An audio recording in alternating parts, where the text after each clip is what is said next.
Let's go. I think we're live. Let's go. You think we're live on YouTube as well? Let's go. I think we are. We'll see. If you guys are watching this live, we don't know that we're live, so it's funny. Yeah, I think we're live. Okay, let's just do it, and then worst case, we just upload it after. Worst case, it's not recorded, and that's completely fine, because then we had a good time. Yeah. Let's go. I want to make sure we can see comments, though. Yeah, we're live on YouTube. I just got a notification. But I cannot see... Oh, I think I see Let's not the look chat at here. comments. Let's be present. We can check them I after. agree. All right, let's go. Let's dive in. Jim, January is over. We're at 12th of the way into this year. How does it feel? 8% done. Right. Feels good, man. Yeah? Feels good. I'm excited for the rest of the year, but it goes fast. It goes really fast. Too fast. Scary fast. I agree. I think let's dive straight in. We have a lot to cover today. I don't want to record for too long because I still have a lot on my to-do list today. So let's rock and roll. Let's get it. Sure. Do you want Where to should we start? start? Let's just do a quick recap on January as a whole and then what we're planning for February, okay? Let's do it. Let's dive in. I'll start off with, for me, I feel like now it's almost when I feel like this new year is starting. For some reason, I can't quite explain why, but I don't feel like the new year started when the new year started. I feel like the new year is starting now on the 1st of February. And the reason for that is because now is where the business is actually at a point where we're ready to scale it. Last month, we had so much just building to do.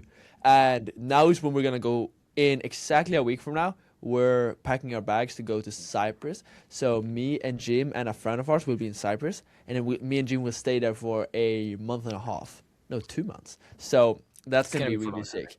And then straight after that, we're going to go traveling all over the world. Maybe Colombia, Dubai, Marbella, so many different places. So like now is where I feel like things are really starting to happen. And honestly... By the way, just a side note on that, we're not traveling just to travel and enjoy.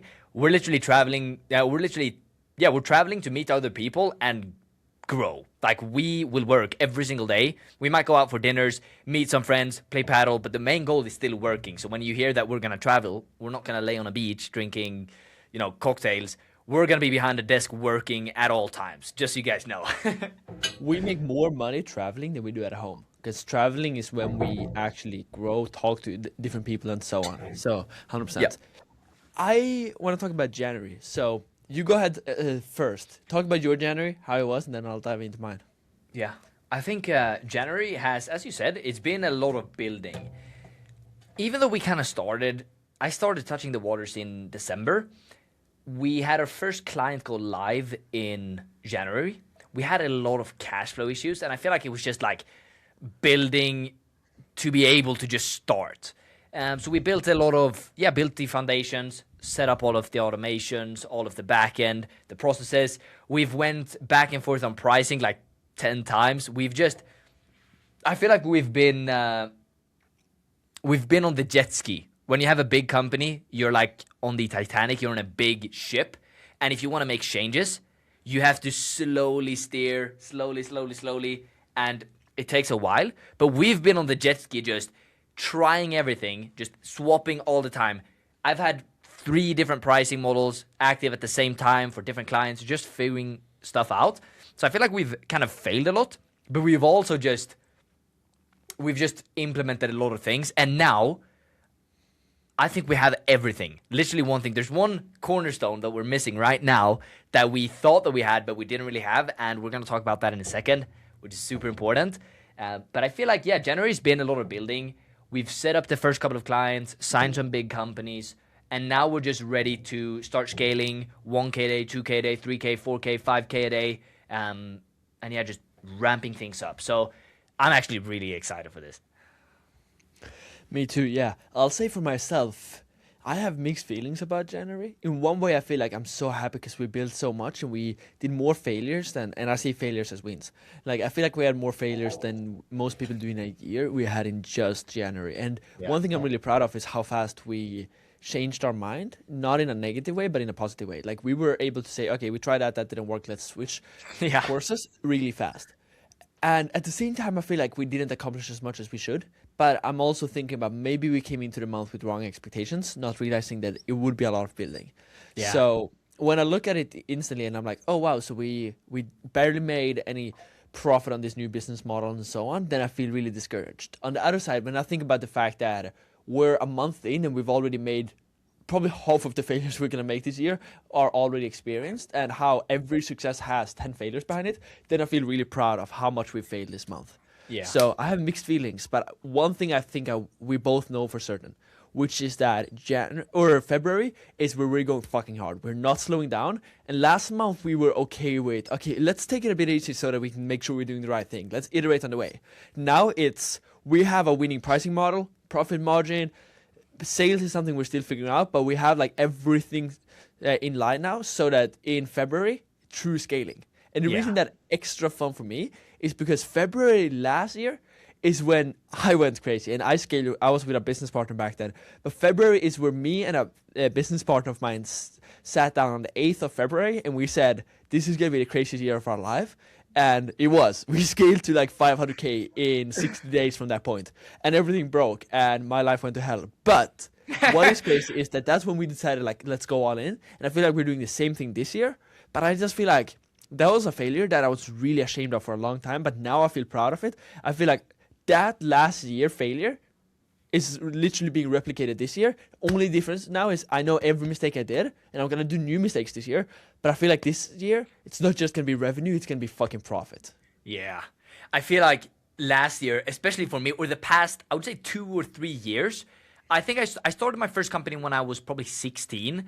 And from that point till now, it's just been failures without profit. But the failures we make now are failures that actually makes profit, as you said. I feel like all of the things that you figure out about business in general, that was the first 2 years leading up to this point. And from now, the failures that we're making are not business related. They're more the model that we're doing related. It's like more, okay, we know that we need to have client finance acquisition. That lesson is already learned. But how do we make sure that the sales process converts at the best rate or something like that? Just an example, but I feel like the problems that we're solving now are not how do we run a business, but it's more how do we make this model profitable. So I feel like January, I have a really, really good feeling about this year, because it's not like figuring things out. It's more just quick fire solving constraints, because we've already done it before. So I feel really good about this. February is going to be crazy. We have all of the foundations. I feel like you mentioned the sales script not the script, but the sales process that we haven't really figured that out. However, I feel really confident that when we get a lead, we already have them. it. The question is just how do we get the leads? Yeah. But we'll solve that this month. Exactly. I feel like the only hard part with us right now is how do we make our ads only attract the people that have a big company. I feel like that is the only thing. And I feel like we've already implemented everything to be able to do that. So I feel really good about that. It's just going to be a part of like how many ads do we need to create to be able to keep up with the ad spend. That's literally the only thing. But nice. Cool. Do you want to dive into some updates? What's new? What's the goal for February though? What are we trying to achieve? Should we start with that? Let's do it. Let's go. So do you want to run that over, or should I? Yeah. For this business model, basically half of your revenue will always go to ad spend. So if somebody comes running a pay-per lead agency and they say that they're doing $1 million a month, I would just strike that over in my mind and be like, okay, they're really doing 500K a month. Because that's where they're paying all of their expenses on, that 500K, right? Because the first half is just ad spend, because nobody has above a 50% margin pretty much in specifically the ad spend, right? Because that's what the business is. You buy leads and you sell them. You buy leads, sell them more expensive. So we want to do 100K profit this month each. Jim's going to do 100K. I'm going to do 101K if he does 100. So I'll do 101K plus $1. So basically, we want to do 300K in revenue, which is our approximate guess of what we're going to need to make to get to 100K profit. But the revenue might need to be 400K, 600K, or just 50K. We don't know. But probably it's going to have to be around 300K for us to be able to get to 100K profit, because that's the real goal. So that means 100K more in our short-term or long-term cash balance / 100K more in our bank account now, or say in a month from now compared to now. And that's what we're aiming for. and we'll Yeah. do whatever it fucking takes to get there. Yeah, and I want to add something, and people might think that 30% or 30% profit margins are low, but what we're aiming for is we need to get killer results for our clients, and we are willing to sacrifice profit margin so they get better quality leads. Because when you add friction and you get fewer leads and it requires more ad spend to get them, the lead quality will also go up, so our partners will get more clients, and that's going to be like a snowball effect, especially in the beginning. They're going to get the best results with us, so we're going to get referrals, which compounds, and they're gonna want to buy more leads. So I am 100% fine with sacrificing margin because the ad spend should be 50% out of the revenue. But right now it might be 60, it might be 70, it might be 75% out of the total revenue. But me and Edvin discussed this and we're totally fine with that because the results goes first. Like partner results is the most important thing, especially in the beginning. The reputation, them being happy, and if they want to scale with us, the partners are going to be way, way more valuable. So I just wanted to point that out. But yeah, that's the goal. 100K profit. If that's 300K in revenue, that's fine. If it's 350, that's fine. If that's 200, even better. Hell yeah. And I just want to say something on that. This is just a completely separate business thing, but something I've learned is the smaller your TAM is, meaning the smaller your target audience is, the better your product. Edvin, you're lagging for me. Oh, really? Hope I don't know if... Oh, there we go. Now you're back. I'm We back. have one viewer, by the way, watching us live. Let's go. That is funny. And Shout but out yeah, to that what I was trying to say is the smaller your total addressable market is, meaning the smaller of a crowd that you can reach and can actually work with, the better your product needs to be. Because the smaller a group is, like everybody knows, if you have a friend group of 5 people and something happens, everybody in that 5 people friend group is gonna know immediately. But if you sell to something huge like weight loss, there's no community there. It's so big and there's so many people. So honestly, even though I wouldn't recommend this, you can just fuck people over. You can scale so far, and there's people having done it because there's unlimited amounts of people. But in an industry like ours, where everybody knows each other and it's such a small total addressable market of good companies that are doing above 5 million a year with a sales team that can sell, they just need more leads. In that specific industry, we need to have the world's best reputation. For us to do that, in most businesses, you can have a high price, high profit margin, and good reputation. In our business, it's possible, but if you want to fast track one of them, you're going to take a hit on the other ones. So we're fast tracking the good reputation through sacrificing some of the margin. 100%. Before we move on, Edvin, I know we're gonna stay present, but we got the comment on the live stream. Mex, he's saying, "Hey, Edvin and Jim, been enjoying the podcast that you guys are putting out. It's valuable for someone like me who's new to the space." I just wanted to say I appreciate you watching, man. We do this to hold each other accountable. We want to hold ourselves accountable. But if you get value from this, that is absolutely amazing. So I'm gonna close down the chat and I'm gonna stay 100% focused on this conversation. But then in the end, we're going to answer some questions. So if you have any questions, put them in the chat and we are going to answer them. I just feel like, yeah, why not do this live stream every single time instead of just recording it? We're going to be here every Sunday, so why not just do it live stream? Cool. Let's go. Sweet. Nice. I 100% agree with you. Should we go into learning lessons from this week? And yeah. Go ahead. Do you want me to start or should I? Okay, I'll start. I have, this week has been, we're learning so many things. I feel like there's a lot of things that you keep relearning, but you just put them on a higher, you just understand that they're more important than what you thought they were.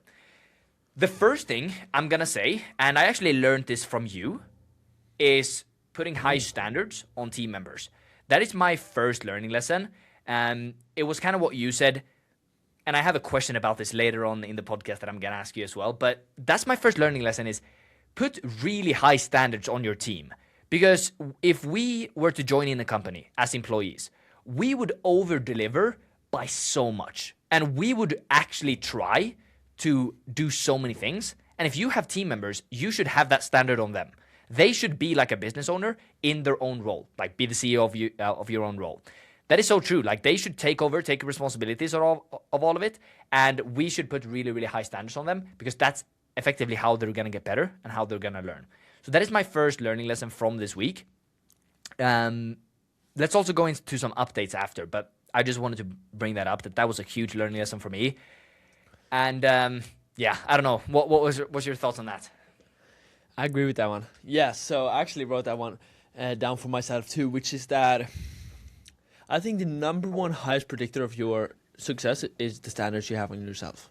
Yeah. And I think that number one highest predictor of how well your team is gonna produce is the standards you have on them. And I think standards is really a cheat code to life, where if you have a standard of I don't go above like 200 pounds, you're not gonna go above 200 pounds in weight, right? And you can get however fat you want up until 200 pounds. But if that's a standard you have subconsciously, you're never gonna go above that. Some Yeah. people have an opposite standard though. They're like, I can make money, but I hear people say like a limited belief. I get stuck above 30K a month. I can't scale past that point. And that is a standard. But standards is really just a cheat code to life with yourself and with other people. Where if you have high enough standards on yourself and you're like, I'm not going to tolerate anything else than moving extremely fast, my team moving as fast as me, and me making $1 million a month. If you actually had those standards consistently day in and day out, it would happen extremely fast. And that's how some people are able to scale incredibly fast with their companies, their personal success, their weight loss, their weight gain, whatever it is, why most people just can't get there fast enough because they don't have high enough standards on themselves. And when you have high standards on yourself, the second part of it is learning how to, and I said this to you, we had a conversation about it earlier today, which is you need to learn how to take the standards you have on yourself and then And you're lagging again. Oh man. I don't know. I don't know if the stream is still working. I hope so. I don't know. Just keep going, and then worst case, we've learned that we we need to fix the quality next time. But who knows? The recording might be catching you good. If people are in the chat, can you guys write if Edvin is lagging for you, or if that's just on my end? This is the scrappiest one we've ever made. We're going back to just recording a video after this. Okay, now you're good. Now you're good on my end. I'm good? Yeah, Yo, if you're good on my end. watching, feel free to just... Okay, we're good. Let's get back to it. So what I was just saying is how standards are really the pillar of success. And when you have high enough standards on yourself, the next skill you gotta learn is how do I take those standards and have the courage and the balls to give those standards on somebody else. And how do I go from I'm gonna produce really fucking hard, I'm gonna wake up at 6 a.m., I'm gonna work all day, and now how can I expect somebody else to do the same thing? That's even harder. And that's how you can truly build a team of high performance. If you tell your team, I expect you to have this done, and then you actually follow up with that. When they don't have that done, you ask them, why wasn't it done? What can we do to make sure this gets done next time? Do you understand that this is a part of your job? And if you don't get this done, you can't keep this job. And then rewarding them as soon as they have it done, but also making them understand that this is what I expect from you every day. That's how you can succeed. And most of the time, if people aren't getting what they want from their team, it's because they don't have a high enough standards. And standards aren't something that you set once and then people follow it. Like they're gonna hear this and go to their team and be like, yo, we have new standards on you guys. But then they're gonna follow up on it once, maybe twice, and then forget it. And your team will just be like, oh, he saw a YouTube video or something, and then they're gonna go back to normal after a week. But you need to constantly, every time you see something that is below your standards, you need to constantly follow up and be like, hey, I expect better from you. I know you're capable of more. I know you wanna hit these goals with the company. You need to level up to be able to hit those goals. We have a higher standard than that. Yeah. Sick. A bit of a rant because we had a conversation this morning, and most of the time, if people aren't working as hard as you, it's because you don't have those standards. Sick. Yeah, there's a quote on that as well. I think people don't reach their goals, they fall to the level of their standards. I think that's how... People don't rise to their highest ambition, they fall to their minimum standard. Yeah, something like that. Great. Good stuff. By the way, even though I see you as lagging, the stream is working good, so we're all good. Just wanted to bring that up. Nice. All right. So updates for the week. We've been focusing a lot on ads, a lot of content. Both B2B when we say and content, B2C. we don't mean this content. We mean content specifically ad creation for our B2C side of our business. Yeah. Also a little bit of the B2B, but I feel like the B2C has actually been, that's been the main focus. Yeah. Which is good. We've also put together some new outreach methods because we realized that our CAC will probably be pretty high because our TAM again is very small. And so we've basically started a list of the best companies that we want to work with, only those kind of companies, and we're going to reach them everywhere. Email, LinkedIn, calling them, marketing directors. That's how I think we're gonna get a couple of really, really good clients, and that's really all that we need to start the snowball effect. Because when we have a couple of them, we get really, really good results for them, the snowball effect of referrals, putting more money into ads, even though our CAC is really high, it's still worth it for us because the LTV is really, really big. So if we have to spend 5K, then of course we still have to have client finance acquisition, meaning that we make money every single time we sign a client. That's when we can actually scale the ad spend.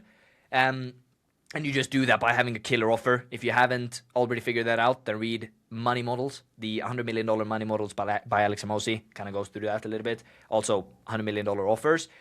But what I was going to say was we really want to work with the bigger companies. And something that we've implemented this week is actually cold outbound, which I haven't really, I haven't even thought about that since I was cold calling when I was at $0. Like, I was starting from scratch. I just dropped out of high school and I was like cold calling every day.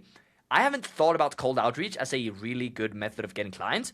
But now when we kind of broke it down and we started with it, I really see how this will be valuable because we are pinpointing specific people at high companies and sending them emails, connecting with them over LinkedIn and calling them. And I can actually see how that will really, really grow our business. So that is the first, I would say, main update for me as well as the content. What about you, Edvin? What kind of updates do you have in your company? That was a really good summary of it. Let me see if I can add anything on that. I think we got killer margins on my side for the first time we pay per lead. We actually hit 51% profit margins this week, and it was the first time we had really solid margins. And biggest thing, across all services. So we do 3 services right now. We just added a 4th.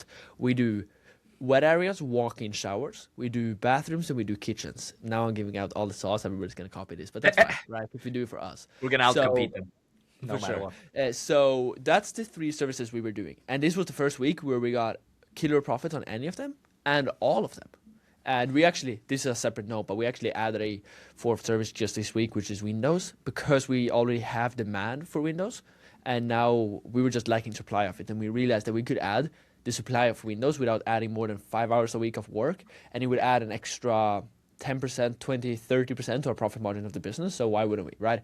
So that's that. That's a really huge win. We also ended up increasing our friction on our form. And what that means in simpler language is we realized that our margins are too high.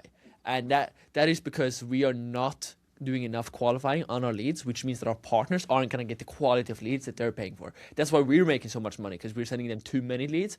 Therefore, we're making more than we deserve here. So we increased the number of questions we asked on our funnel to be able to get higher quality leads and willingly, as Jim said in the beginning of this call, let our margins go down. Then we also launched our B2B ads this week, as we promised we would have on our last call. We implemented that before the day was over, and we lost $1,200 on the B2B ads, but it was all learning, and I see it as a huge win because, as we said in the beginning, every failure is a win, and we spent $1,200 without me getting a single qualified lead. I think you got 1 qualified lead? No, I got one qualified lead on paper, but it wasn't a qualified lead. You know, those kind of contractors that are just, qualified on paper, not qualified as a person. We basically spent $2K between the two of us, making no money on a return. But if we can spend $10K before we make our first dollar back, but then we find a winning machine that can make us a 5X back, then why wouldn't we be willing to invest in that machine, right? So that was a huge win, getting B2B ads live, spending $300 a day, even though we weren't seeing a return, and iterating on it. And then, as Jim said, last update was that we made our outreach strategy. So we decided to go after LinkedIn, email, cold calling, and Facebook DMs, SMS follow-up, and all of it. Doing all ads. of it. And normally when somebody asks me about business advice, I'd never tell somebody to go after multiple outreach methods. I'd be like, go all in on one. But because of the fact that we have such a niche industry where there's few companies, but each company has such a high lifetime value, we want to hit them everywhere so that they feel like, and everybody knows about our name. They're leaked our name, and now everybody's going to... oh, we have to cut that out. I'm just kidding. So, they can find us. It doesn't matter. Yeah, it's fine. So if anybody's wondering, we were keeping our names relatively quiet so that we weren't getting a bunch of fun hackers. That's fucked up now, thanks to Edwin. But point is, if anybody hears about us 8 times from 8 different platforms, they're gonna feel like we're a big company, and that's a point because these companies need a lot of touch points. It's not one ad and then they sell usually. Usually we need to hit them on multiple platforms because each lifetime value of a client is so high that we can do everything to get them. That's my updates. Sick. Any Nice. thoughts on that? No, yeah, I did nothing that you missed. Nothing that you missed. Sick. Cool. Ready to What go are we into going some to more next? learning lessons? On top of Yeah, my stuff? I want to spill some sauce for the people that are, I think, under 30, under 50K a month, that are struggling to scale past that because of like high churn and stuff. This is also something that we kind of learned, and we've talked about now finding the right people, right? Finding clients that we actually want to work with, and therefore our CAC is higher. If you run an agency, you have to get really clear on who you want to work with, because most people churn clients and they can't scale, not because the product is bad, not because they have poor communication, not because of any of that stuff. They churn it because they're working with the wrong kind of client, and that is just something that's so hidden in the space. And who was the person who told us this? Was it Kale, or was it? Who was the person who kind of Yeah. enforced it? I think it was Kale, right? He Yep. basically told Edwin that the reason why you're not growing is because you're working with the wrong person. You can have everything right in your business, but you're working with the wrong ICP, the ideal client persona. That's what it stands for, right? Profile, yeah. Yeah, and you just can't scale because you're working with the wrong kind of person. And that was such a big shift for me. And if you're scaling an agency right now, get clear on who you can actually help, and you only sell those people. It sucks because you have to decline people, but in the long run, it's so worth it. That's it for me. Implement that. If you watch this and you don't implement anything, then you're just watching entertainment. I think this is amazing because me and Jim are spending way too much time together apparently because we're just learning the same things here. But one of the things that I actually took out of this week was the same thing. Kale is my mentor and he's an advisor in my business. He's a super, super successful entrepreneur. He said a few different things during a few different calls, and I kind of pieced it together to my own little framework that I think about, which is there's only 3 reasons somebody churn, but most people think about them in a reversed order. Most people think, okay, so the 3 reasons are that you're not getting good enough results, you don't have good enough expectations set, or you are working with the wrong people. And that's how people think about it in the order that I said it. First, it's, okay, you're not getting good enough results, or you're not speaking to them enough or whatever. Secondly, it's that you're setting the wrong expectations. And third, it's that they just don't need your service or they can't work with your service. And I found that it's actually the opposite, and Kale told me the same thing, that most of the time you just work with the wrong person. Maybe sometimes it's that you set the wrong expectations, and very rarely do you actually not deliver good results. But usually if you set the right expectations to the right person, the results will take care of themselves. So yeah, I think that's an amazing piece of advice you gave there, for sure. Sick. Awesome. Can I go over one Cool. of mine? I had a Yeah. really big one. And actually, on that topic of being clear on who your avatar is, something Jim kind of made really clear this week that I got out of you that I should have realized myself earlier was being clear to your avatar who your avatar is. The best ads are, if you're trying to go after dental clinics, the best ad is not dental clinics. If you need more leads, then listen to this ad. If you know that your best avatar is a specific dental clinic that lives in a specific state, that does a specific amount of revenue, and they do I know nothing about dental clinics, but they do a specific kind of teeth for different Invisalign, whatever it exactly is. for a specific type of age, then say that in your ads. Like we saw a competitor of ours that was speaking to a specific type of bathroom company. I thought it was so good. And now we actually made ads last week. We spent probably 20 hours between everybody on our team making ads last week. And then this week we scrapped all of them and we said, let's redo it all again. Same exact thing, change nothing except one thing. We changed our ad from saying, if you are a remodeling company, to if you run a remodeling company with a sales team above 10 people, right? And that small difference calls out still our avatar, but so much better of our avatar. So if you want to work with those kind of companies, say those words. Be that so clear so that the exact person you're trying to speak to understand, oh, this is for me. And everybody who's not that person is like, oh, that's not quite for me, so I'm not going to click on this ad. And that's how you can actually get the right kind of people through your funnel. So if you want to work with a specific person, but you feel like, no, I can't because I'm not getting any of those leads, there's two things I have to say. And I'm talking to myself too. Number one, be willing to spend more because the right avatar is more rare because everybody wants to go after them.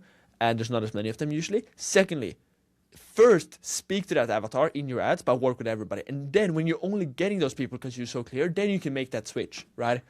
So if you want bigger businesses, talk to bigger businesses. Don't make ads talking about financial freedom, because a 20 million a year business owner does not care about financial freedom because he's already achieved that. Talk about how you can scale from 20 to 100 million. Yeah, that's my little rant. Bro, that is so, that I don't think people understand how valuable that is. That is literally something that's been stopping my agency when I was doing pay per appointment. That stopped my agency from growing for so long because we shunned people because we thought the results were bad. But we were just targeting the wrong people. We need the people with good content.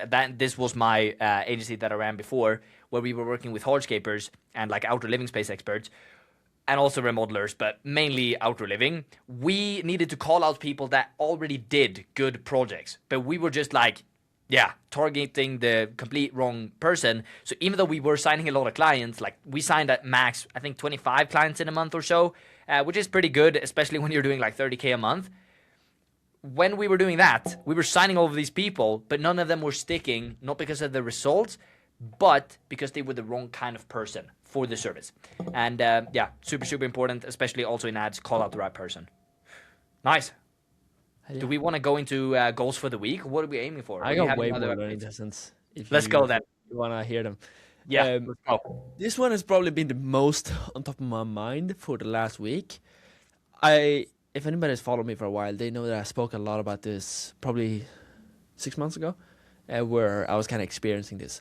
But I'm going to repeat it. And this is one of those learning lessons that you relearn every couple of months and you remind yourself of. And it's so big.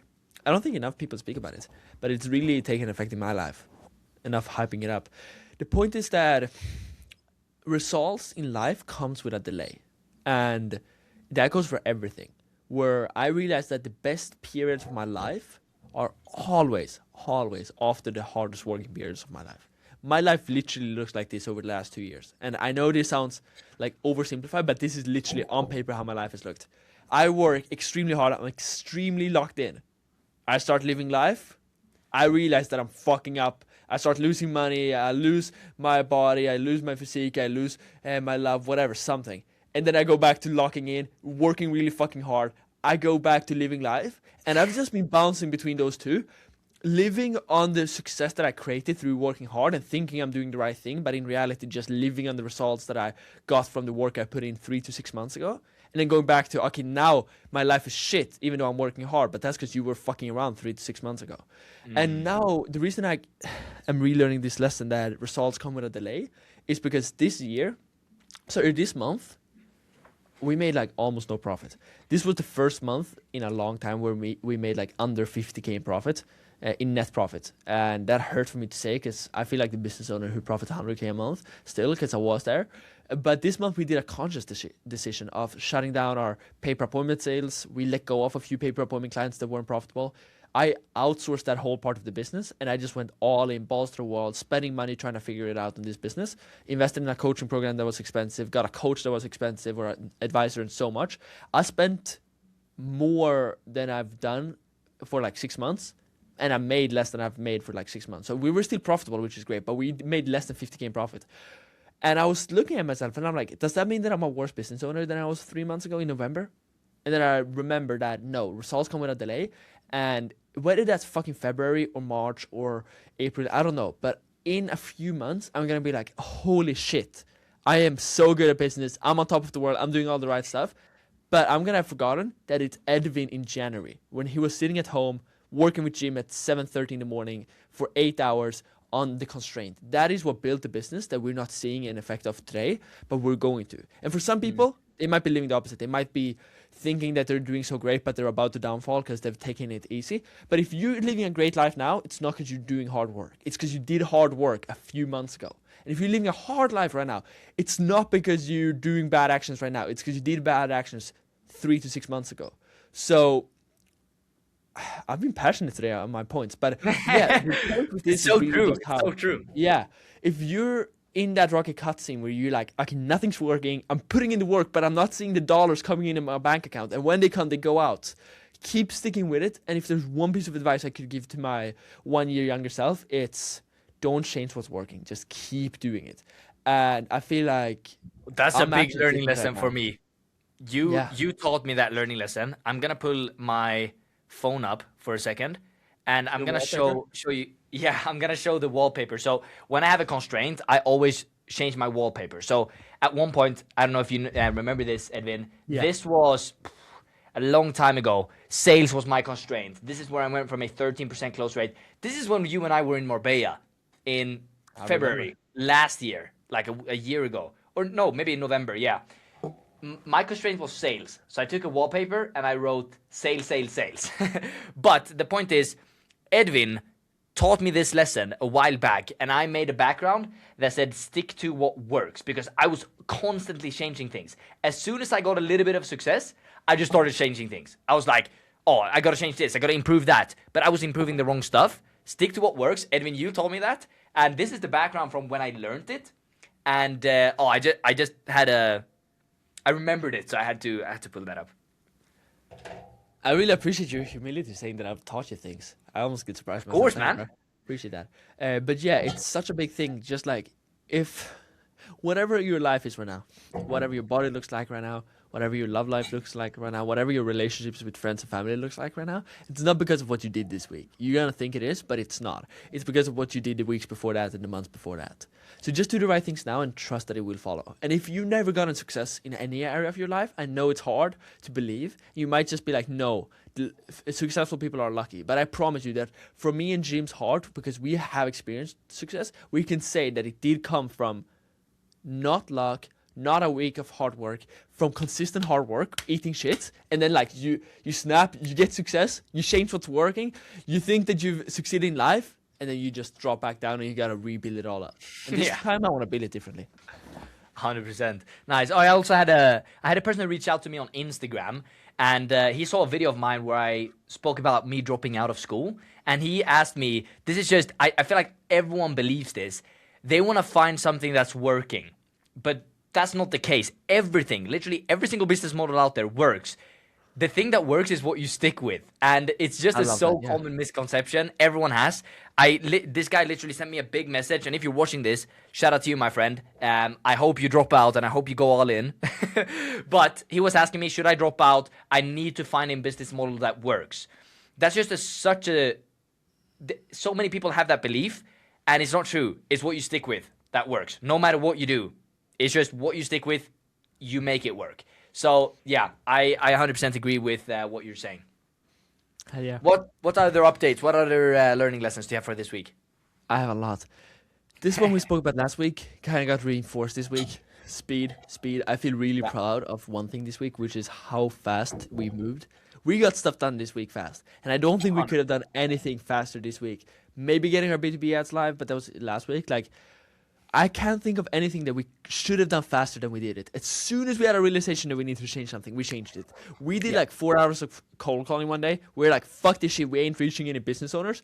We changed our strategy overnight, and I think in most cases, most people would take an immature decision there, but I felt confident in our decision because we have enough knowledge at this point to be able to know when to take a decision and when not to. We're not perfect, but I feel like now we know this is shiny object syndrome.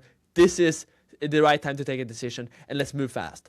And when you know that you gotta switch course, move fast. If you know, okay, I am doing the wrong strategy with my fulfillment, and I gotta do a 360 to a new business model, or a 180, not 360. And if you gotta do a 180, then don't take a month to do a 180, because you can be at the end of the month and be like, yeah, this month I switched my business model. Or you can be like, by this month I managed to switch my business model, scale my new business model to 10 clients, and you're gonna feel proud of both, and you're gonna convince yourself that you just switching your business model was enough. But no, when you find that something needs to be built, make it be built fast, like really fast. And most people underestimate how fast I think we move right now, and most successful people move. I genuinely think that we probably have more done now than we did in the first year of our business. In like a week. 100%. Yeah. Holy shit, yeah, it's been insane. We've just been on a Zoom call. We've been working. we understand that we need to change one thing. We just on the Zoom call, unmute our mics. We're like, hey, we need to fix this. I agree. We create the SOP. We create the documents. Get all of our team members on the Zoom call. Hey, here's what we're doing. We're not leaving this call until we have this done. It's been nice. It's been good. I really That's probably been the one biggest takeaway from this week, or this month, which is speed. Just speed has been the theme of the month. I'm gonna stand up for this all. Get the energy. Yeah, let's do it. Nice. We had at our peak, we had 3 people watching this live stream. By the way, if you're watching this podcast on YouTube, make when sure we're in our peak, sounding like make sure every Sunday we're gonna live stream this. So put it on the calendar. We're gonna put a time in the description. Every single week we're gonna do a live stream. In the end, we're gonna answer questions about our business model, help you with anything that you need, maybe for like 10 minutes or so. And yeah, we're gonna make it live. We're also gonna upload it after, so you can watch it if you miss it.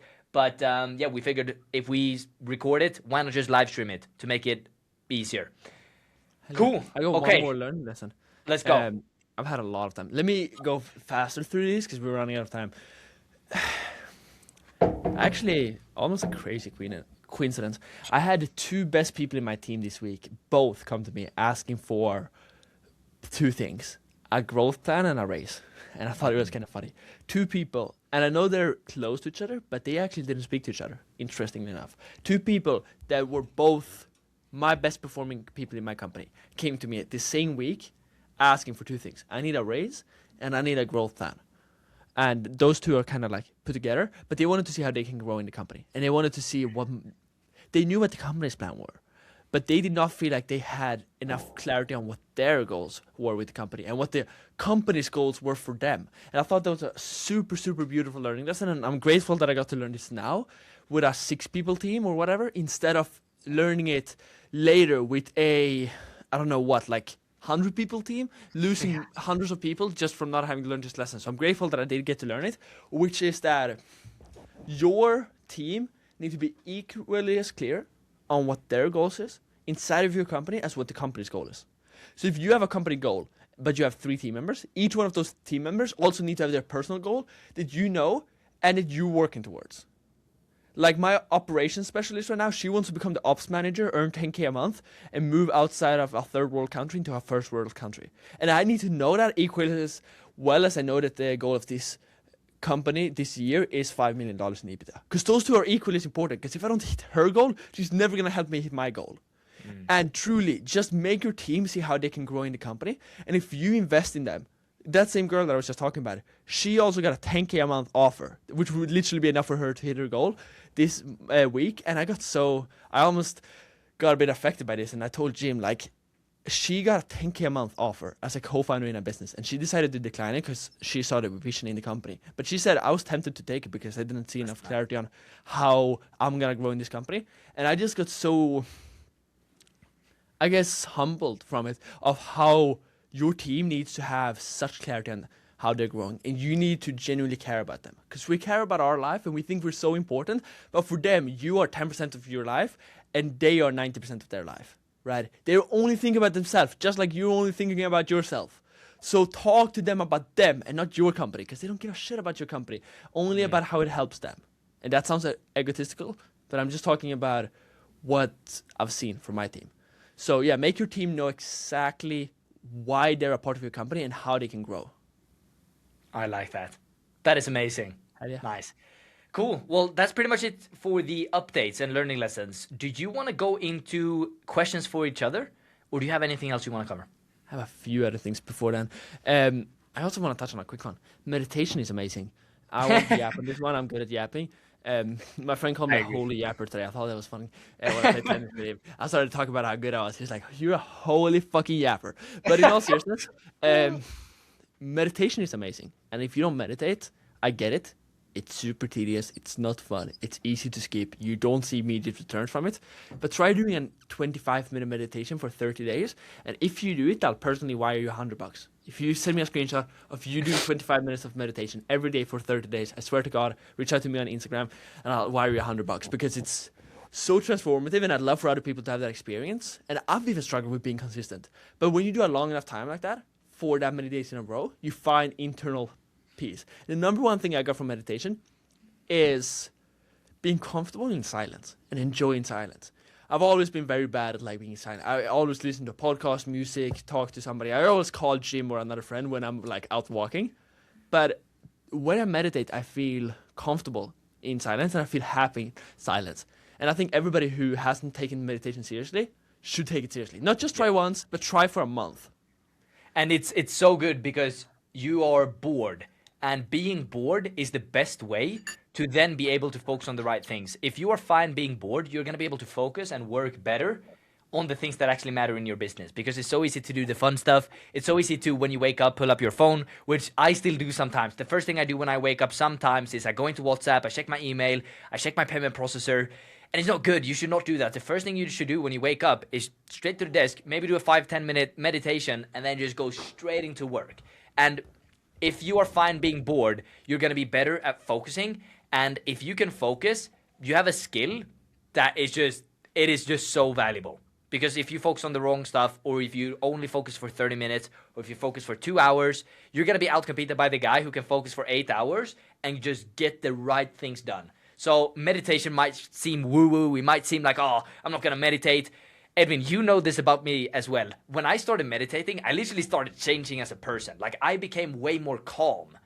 And I asked Jim before he had told me that he started meditating. I asked him, have you meditated recently? And he said yes. And he's like, how'd you know? And I was like, I could see it on you. And I know that sounds, probably to people watching this, they might be like, no, that's not true. But I genuinely, from the bottom of my heart, I asked him, do you meditate? And he's like, have you seen it? And I'm like, bro, I see a huge difference. Are you? And he got so happy because he had just, what was it, like 4 days or something that you had been meditating for when I asked? Yeah, it was the first 4 days. I just instantly, when I woke up, just started meditating and then got into work. Yeah. It can change your life so fast. And not just how you see yourself, but also how other people see you, for sure. Mm-hmm. Especially if you're like me and Jim. When you're like super, I don't want to call myself ADHD, but like super high energy, hectic, fast moving, hectic, thinking 10 things at the same time. Like, it's the only way to get true peace. Yeah, 100%. Because when you're a business owner, you always have 100 ideas at the same time. But if you can just lock in on one thing and get that thing done and then move on to the next, you're going to get way more things done. And that goes back into, you need to be bored. You don't need to do the fancy ideas. You need to do the ideas that are boring, but you know that you need them to be done. That's nice. Now, what problems are we facing right now? We need to hire a content creation person. The biggest problem we have is we need someone on our team that can come in, take over the entire content creation system, or leading the content creation, because we need to produce the same amount of quality of ads at a way higher scale. That's when we're actually going to be able to scale like crazy. And so if you're watching this video and you want to lead a team, you want to join a killer ass team and scale to $20 million per year, then send us a message on Instagram, or Edwin, if you have an apply link, you can send that down below, or upload that in the description. But we need you. So if that's you, let us know. If that's not you, who do you know? Help us out. We really need someone. So biggest problem we face right now, we need more volume of good quality content. I would say that's pretty much it. We also need to go balls to the wall on sales. But I feel like, yeah. If anybody finds us a ad creation person that can help us create ads for basically insane amounts of volume, because we're going to be spending like roughly $600,000 a month on ads in the next 30 days. If anybody helps us find somebody, we'll pay them $4K paid out over 4 months. So $1K a month for 4 months straight, just for referring us that person over. And that goes for anybody. So just, even if you know a fucking friend from high school that you think is a hard worker, just send them over. I have an application link below that is auto included. So yeah, that's the first one, 100%. And I think that one will solve the next problem too. But the next problem is definitely B2B acquisition. We have such clarity on how to solve it, but it is still the number one thing I feel like right now that is stopping us from making more in revenue. 100%, I agree. Yeah, if we get someone coming in full-time, being able to create a shit ton of ads, then that constraint will also solve itself, because the funnel's there. We have the sales process. I really believe in our sales process. We've also had it vetted by multiple people, and it's killer. We also need the VSL, by the way, Edwin, the new VSL, because I have the old one right now. But yeah, if we can just ramp up the production of creatives, I don't see anything else that's stopping us. The next problem after that, we're probably gonna need to hire a closer, probably a hybrid or a setter closer. We'll see, because we're gonna have so much time on that. But I want to stay in sales until everything is figured out and it's dialed in. Which after you've had closers on your team at max, I think I had 3 closers on my team. After having that, after being at that level, and then stepping back into sales, that can suck for some people because they're at a standard where, oh, I don't take sales calls. But sometimes you got to go into the trenches. And I love it. I love sales. Sales is the most fun thing in the world. And I'm actually excited to start closing some deals. So, yeah, that's pretty much it. What do you think? What's the biggest problem? How do we fix it? B2B acquisition, ad creation person. If we get an ad creation person, and ad creator is really what we should call it. Somebody who can create ads and somebody... Good, Hans. What? Welcome to the live stream. Hans is joining in. So yeah, if we can get an ad creation person and if we can figure out our B2B stuff, I have, which we will, by the way. It's not if we can, it's when we will, then we're 100% going to hit 100K profit next month. That's the 2 only things, because right now our backend is really good. We just can't scale it because we don't have enough ads. And we're in a media business. Like, we're in a marketing business all through. Yeah. For sure. Sick. What's the goal for next week? Goal for next week. I want to have that content guy hired by end of next week. I feel like that is the biggest thing I'm gonna have on my list, is just get that person hired. On top of that, we need to solve the B2B ad creation. So we got to do what was best in the solve the B2B acquisition side. And so the best thing we can do right now is just all of the hours that our team has available, like our EAs. The time they're available, they should be creating B2B ads, and they should be 100%. Helping us solve that constraint, whether that's editing, whether that's helping us find more material, helping us find that person. But we just, in the meantime, even if we need to go in and create some ads, I mean, we need to do that because we need to solve the B2B acquisition. So the goals for the week, if we're looking at what I want done, I need that that content creation guy hired, head of ad creation. I want him hired. If I can do one thing this week, then that'd be it. 100%. And I'd say the same thing. Hire an ad creator person. And if anybody's wondering, like, why are you guys both hiring one? We're hiring somebody who's going to work. Because of the fact that we run the same service for the same avatar, we make the ads together. And we basically just decided that we'll split a person until we have too much capacity and that one of us will take them. So, and then we'll just find a second one. So we basically need one to share, which has been no problem. We've shared the current 3 people we have helping us out with it for the last month. So yeah, 100%. If we hire an ad creation person, and secondly, we can profitably sign clients B2B this week, which is like spending or getting more on new cash collected than we spend getting new clients, then 100% we're going to hit our goals this month. Because right now we don't have time to waste. We just need somebody fast. We need to ramp them up fast. And if we can have them found and ramped up this week, I'll be really proud. And then next week we can profitably get like 20 clients and make up for what we've lost. Sounds like a plan. Let's make that happen. Yeah. Sick. Do you have any questions? Yeah, I do have 2 questions. Should we try to make this video on the dot 1 hour? We have 7 minutes left. Let's try to end this at 1 hour. For the 4 people watching this live right now, put your questions in. Yeah, that's crazy, right? We have 4 people watching this live. Shout out to you guys. We appreciate you. Put your questions, put learning lessons, anything, put that in the YouTube comments. And in the end, we're going to go through them and cover as much as we can. So I have 2 questions for you. The first one is I'm going to put my, I guess something that I'm kind of impressed about with you. And that is going back to what I spoke about before, keeping high standards on team members. I feel like you're so good at this. You are so good. Even if you might not believe it or you do believe it, I feel like you're a really good leader. You're probably one of the best people I've seen leading a team. That's the first thing I want to say is you're extremely good at leading a team because your team members, first of all, imagine this. Someone at your team making X amount of money got an offer for 10K per month. As he's making 3 for anybody for context. Yeah, so that's 7K per month more. Yeah, 7K extra every single month. She decided to stay with Edvin because she sees the vision. I don't think you guys understand how crazy that is. So my question to you is, I've also asked this to you multiple times, and this has been something that I'm gonna keep asking you, but I just want to hear your thoughts. What is the number one thing that you need to be a good leader? And what is the difference between a good leader and a mediocre leader? Like, what is the thing that separates those two people? I think I have a different answer now than I would have had a year ago or a month ago. I think it comes down to two things. And we spoke about both today, but I guess this is important repetition for everybody, and especially for myself. I think leading comes down to two things: pushing people to do hard work and making them want to work hard. Because they need to like working for you, and they need to actually get stuff done. And we've seen so many people, Elon Musk is a great example of making people get stuff done, but he lacks making people want to get stuff done, and therefore he has high churn. We also have people who, everybody loves the leader who's like super nice, everybody remembers the teacher in school who was super nice and let everybody leave early, but that teacher didn't teach you anything, except for how to get candy, you know? And I feel like you need both sides. You get candy. That was such a random. Yeah, that's what I get what you're saying. With my teachers. So basically, that's the two main pillars. Find out how to get them to like you, and then find out how to get output from them.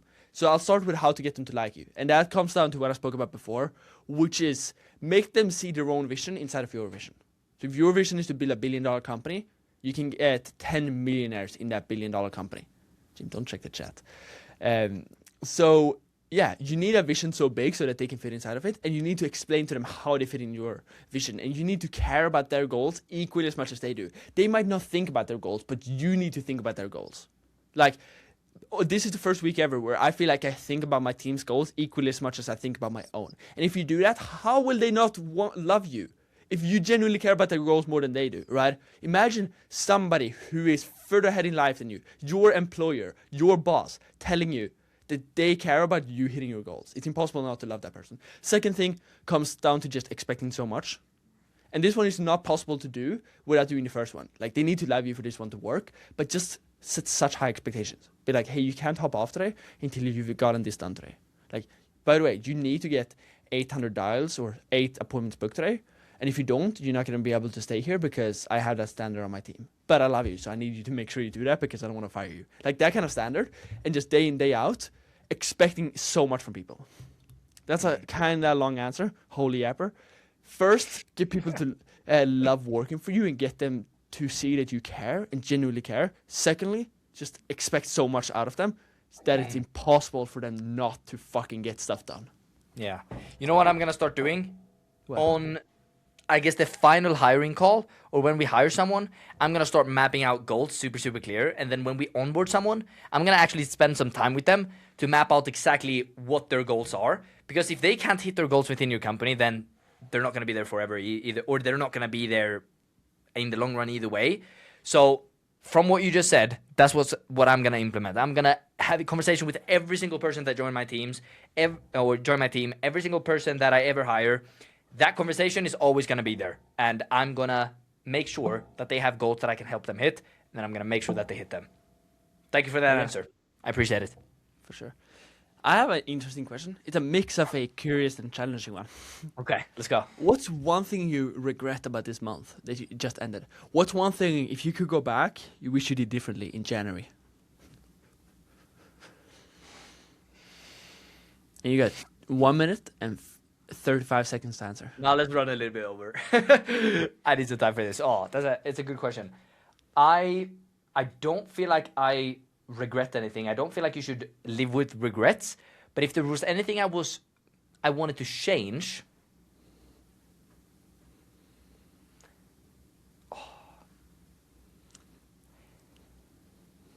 that's a good question.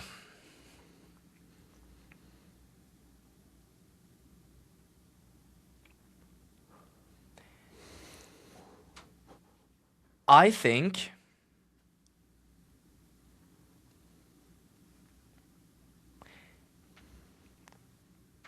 if there's one thing, I would say setting better expectations with my new hire.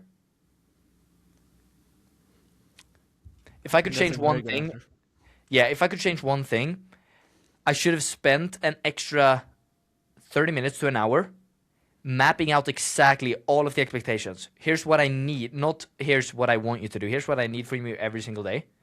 Here's what I need from you on a weekly basis. And these are the standards that need to be met. I'm just Higher being standards. super clear. Yeah. Hell yeah. If I could change one thing, that would be it. But I've also learned from it, so moving forward, I'm going to be able to do that better. That is the one thing. That's a good question. I love that call. 100%. I'll say Nice. for me, it's. No, I don't have time to answer. We have 5 seconds left. For anybody who's watching this, No, we can go one more Can minute or 2 more minutes. Sure, we'll go over 2 minutes. Let me give my answer quick then. So, Let's go. I'd say the biggest thing that I regret this month.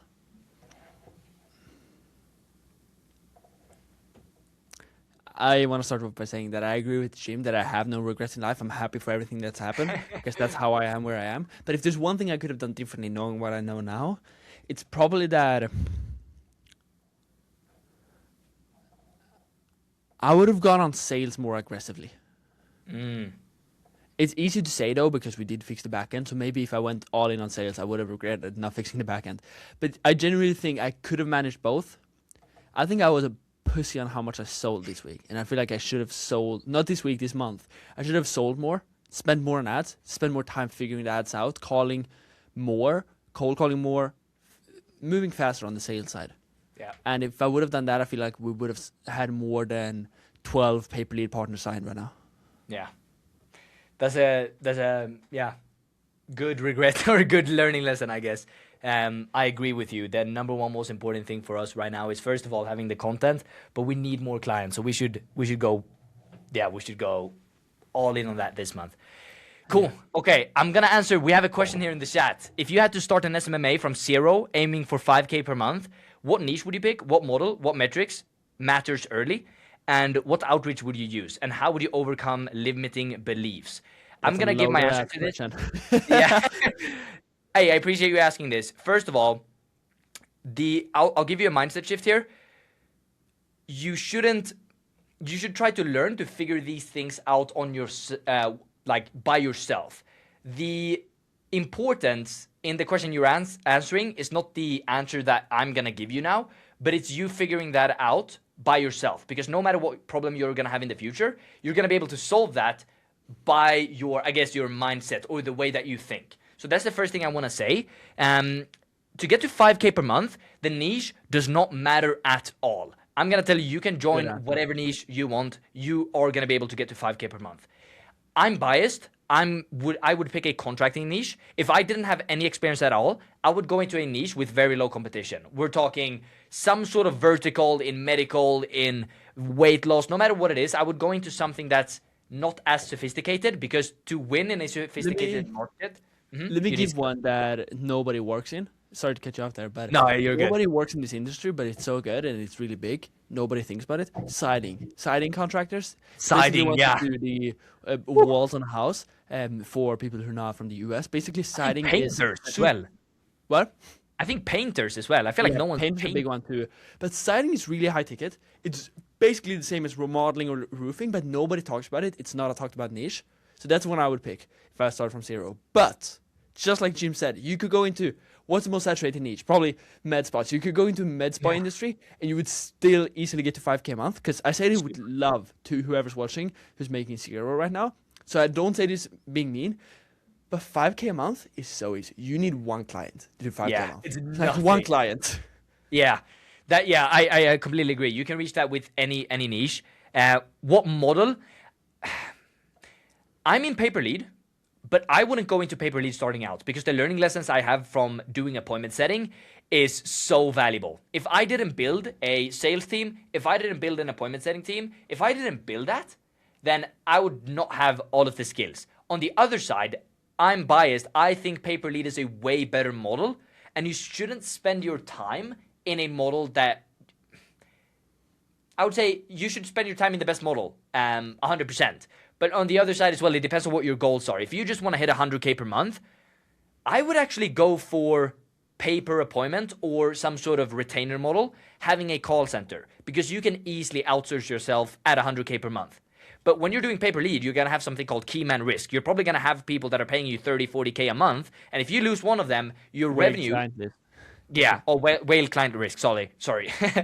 If your goal is to make 100K per month only, then I would not go into pay per lead because it's not the best. If you want to build a huge company, Angie, HomeBuddy, Home Advisor, any of these companies, then pay per lead is the stuff.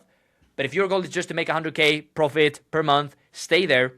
I would do retainer, SMMA, having an appointment setting team, calling the client's leads, setting up the appointments.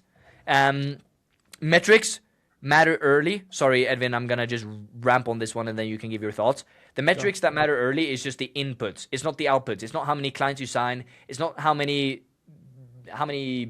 money you collect. The only thing that matters is how much outreach you do.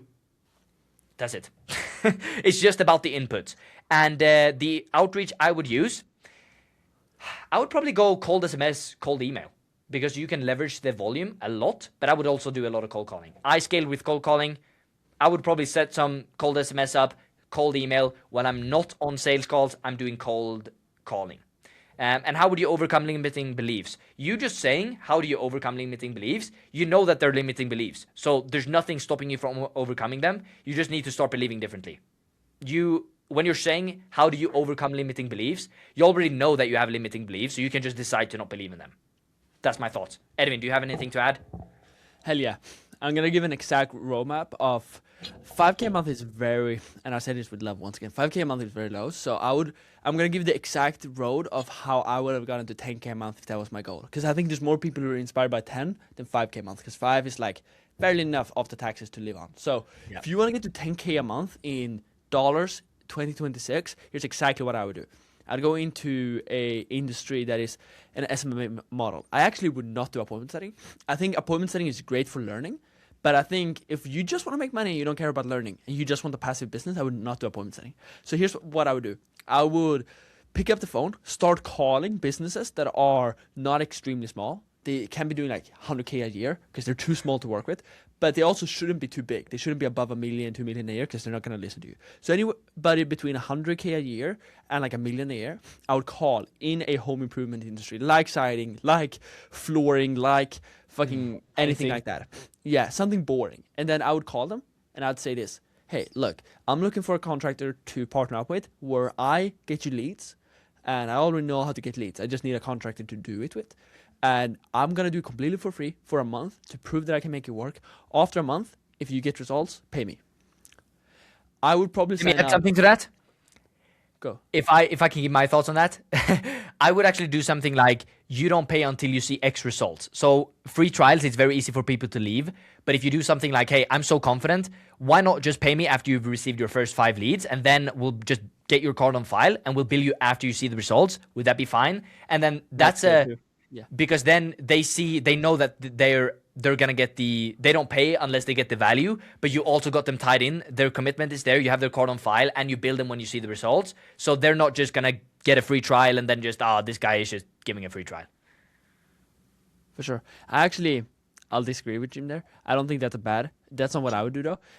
If I had no experience whatsoever, if I've never made $1 online, I wouldn't try to take people's card online because I think that is more complex than most people would probably be able to do on their first few sales calls. I'll start off with and I'm not saying this is right. Me and Jim are both successful. We've both done different things and recommend differently sometimes. So both work, yeah. But what I would do is I would just be like, hey, can I just send you clients? We'll hop on a call every week. And after 2 weeks, if you've got more money than you spent on this, I just want to get whatever, 2.5K a month. And then I would charge 2.5K a month. I'll get like 10 free trials, and then you're probably going to get shit results for the first 10, but then let's say that you only get results on 4. You charge 2.5K a month, 4 people. What's 2.5K a month times 4 people? You're at 10K a month, and then you can just hire one VA that can manage the whole business, and you're making 10K a month passive. Sick. Awesome. Cool. Do we have anything else we want to cover? I feel like this has been good. Hans is also saying that one with the limiting belief is good advice, Jim. I appreciate you, Hans. Hope you're scaling. Yeah, I appreciate you. Anything else? Edvin, what do you think? I think that's it. I think we round it off here. Let's go. Appreciate Sick. I appreciate you guys watching. We'll see you in the next one. Let's go.